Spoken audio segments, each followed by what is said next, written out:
সৰিয়হৰ সৈতে কেঁচা জলকীয়াৰ এই আচাৰটো কাৰ কাৰ প্ৰিয় জনাবচোন দেই। মোৰ যে বহুত প্ৰিয়।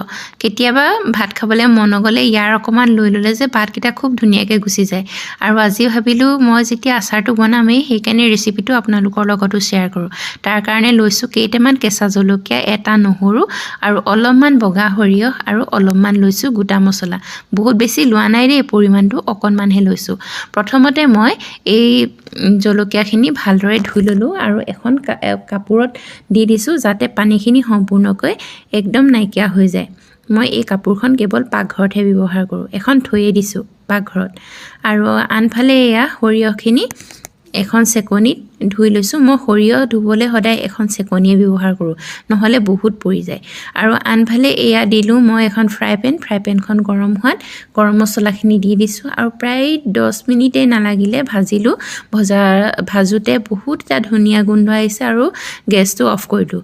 মন কৰিব যাতে গেছটো ল' ফ্লেমত থাকে। আৰু এয়া চাওক জলকীয়াখিনিও শুকাই গ'ল আৰু এয়া মই সৰু সৰুকৈ কাটি লৈছোঁ জলকীয়াখিনি আৰু নহৰুখিনি।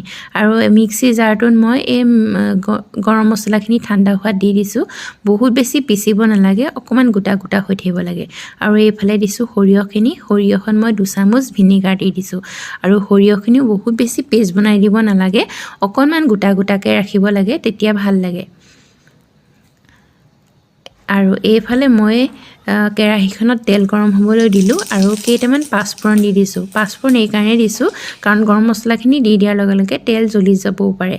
আৰু এয়া গৰম মছলা দিয়াৰ পাছতে মই এতিয়া দি দিছোঁ আগতে পিচি থোৱা এই সৰিয়হখিনি। গোটেইখিনি একেবাৰে ধুনীয়াকৈ মিলাই ল'লোঁ আৰু তাৰ লগে লগে দি দিছোঁ অকণমান হালধি। আৰু তাৰ লগত দি দিলোঁ মই কাটি থোৱা নহৰুখিনি কেঁচা গোন্ধটো যাবলৈ দিব লাগে। তাৰপাছতে দিছোঁ কেঁচা জলকীয়াখিনি আৰু গোটেইখিনি একেলগে মিলাই লৈছোঁ। প্ৰায় 10-15 মিনিটমান সময় এনেদৰে ৰাখি দিব আৰু গেছ সদায় ল' ফ্লেমত ৰাখিব। আৰু এইখিনি এনেদৰে মিক্স কৰাৰ পিছত একেবাৰে লাষ্টতহে দিছোঁ নিমখ অকণমান। আৰু এইখিনি মই অলপমান সময় ৰাখি দিলোঁ ঠাণ্ডা হ'বৰ কাৰণে। আৰু এইখিনি মই এই চিচাৰৰ টেমাটোত ভৰাই ৰাখিম। আৰু ঠাণ্ডা হ'লত মই এই চিচাৰৰ টেমাটোত ভৰাই দিলোঁ। আৰু একেবাৰে শেষত কি ব্যৱহাৰ কৰিছোঁ জানেনে? কেঁচা মিঠাতেল। তেতিয়া ইয়াৰ সুগন্ধটো যে বহুত ধুনীয়া লাগে। আপোনালোকে যিসকলে এনেদৰে বনাই খাই চোৱা নাই এবাৰ খাই চাবচোন, বহুত ভাল লাগে।